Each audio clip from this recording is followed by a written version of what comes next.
Behind me, the Pałac Pod Blachą here in Warsaw. This is the home of Prince Józef Poniatowski. His home, the place where he had his famous parties, also the War Office.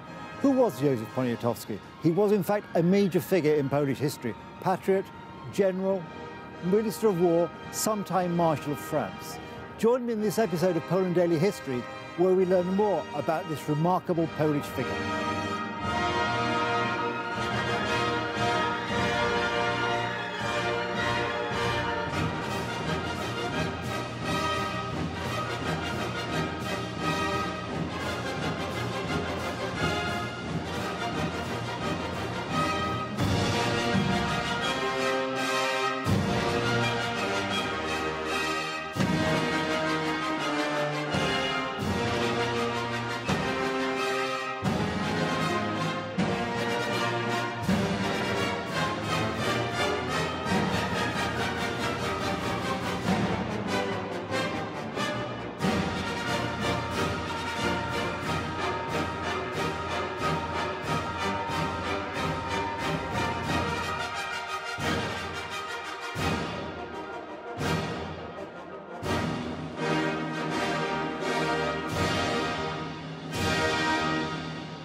Dominik, before we move on to what is probably for many people, and indeed for all of us, probably the most exciting part of his life story and his part in the Napoleonic campaigns, can we just say a bit about his life here in the palace where we're filming today? I mean, what did his life look like? His social life, his private life, to the extent we know anything about it? I mean, what sort of a man was he, away from the Minister of War, away from the military commander? The unofficial yeah, exactly, yes. The sort of gossip column approach to his life. Of the record. Exactly, yes. I mean, he was a very colorful, he had a very colorful personality, if one may say so. A man that I mean, you have to take to. I mean, it's impossible not to like him. That comes out from the sources. But in terms of, let's say, sexual ethics, he didn't excel in sexual ethics. I mean, his affairs were well known. His numerous affairs were well known in Warsaw. The city was gossiping about it. I mean, he was, and he didn't refrain from drinking alcohol. So we may say, oh, he was a reveler. He was a rake. What I was, the point I was trying to make some time ago was that these are not those vices that the Polish people, the Polish nation, wouldn't forgive him. Because I mean, the thing that would be disqualifying would be, of course, treason. Yes. That would be, but not this kind of, you know, petite sins yes. that everybody has. The most famous lover was a French aristocrat, Madame Marquis de Vauban. Right. That was his.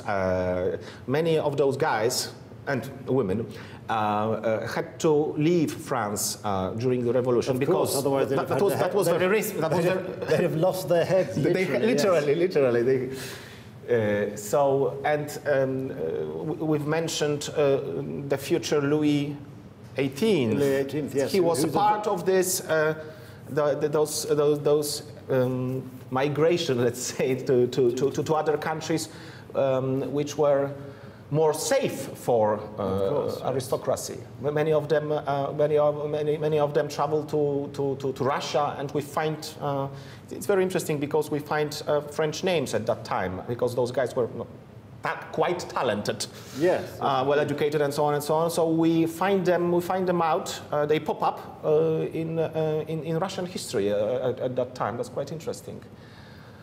But also British names. Now the famous Minister of War during the Russian campaign, Barclay de Tolly. Oh, I mean, right, it's not a Russian name. It's not a Russian name, no. I'm not entirely sure. It's slightly more French than British, but yes, you're right, probably Norman.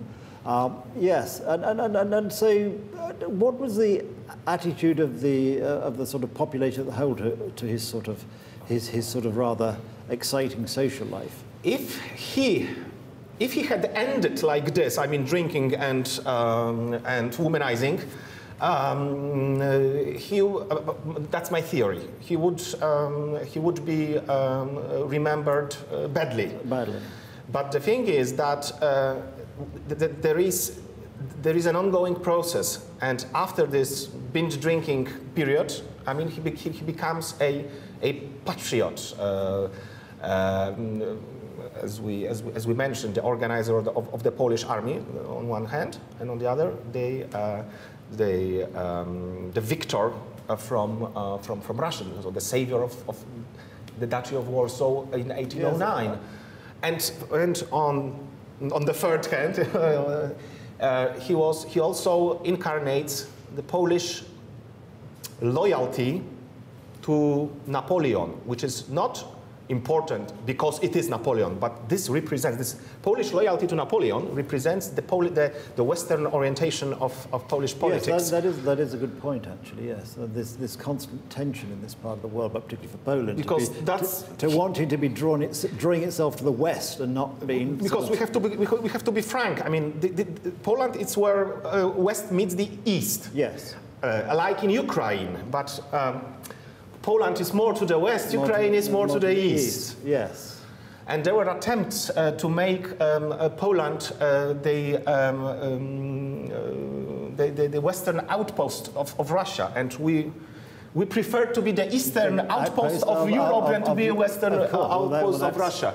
That's understandable, because it's rather interesting, isn't it, that, as you say, Poniatowski had this French lover, and of course Napoleon had this Polish lover, Maria Walewska, who produced a son which historians seem to think was probably his favourite son. A very talented man. He was. He became a minister of.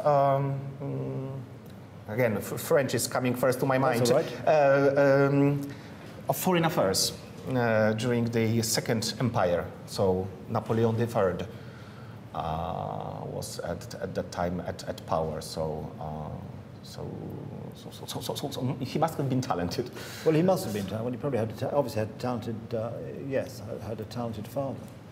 But that is interesting, and this sort of, because we think of now today, we couldn't imagine, or maybe we can, that in the modern world our leaders would behave in quite the same way. But of course, that's been very anachronistic, because for the aristocracy, particularly in the end of the 18th, beginning of the 19th century, the personal life was actually very, very different. So one can imagine, as we are in these marvellous surroundings of this palace, been a very good venue for parties and excessive drinking. Excessive drinking and promiscuity. Yeah.